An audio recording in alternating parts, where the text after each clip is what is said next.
మీ అందరికీ నమస్తే అండి. చూడండి ఎంత భయంకరమైన వాతావరణానికి గురవుతున్నారో రైతులు.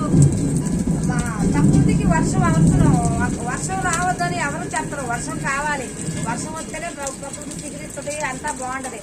కానీ ఇలా కళ్ళాల మీద మొగదాల నుండి రైతు ఎంత బాధిస్తున్నాడండి.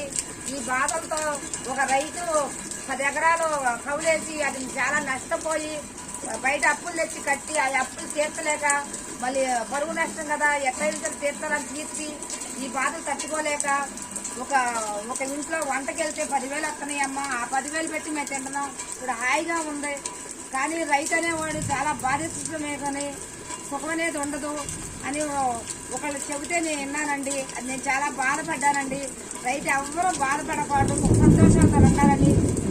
పూతల్ని నమ్ముకున్న రైతులు సుఖ సంతోషాలతో ఉండాలి, ఉండి తీరాలి. రైతు కష్టపడితేనే మనం తినగలుగుతున్నాము, మనకి ఇక్కడ దాకా వస్తున్నాయి.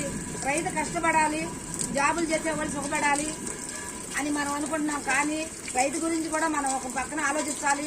ఈరోజు కూరగాయ వచ్చిందంటే ఆ రైతు ఎంత కష్టపడితే మన ఇంటి ముందుకు వచ్చి 10 రూపాయలు కొనుక్కోగలుగుతున్నాం. ఈ ఛానల్ మీ అందరికీ నచ్చితే మాత్రం లైక్ చేయండి, షేర్ చేయండి, సబ్స్క్రైబ్ చేయండి.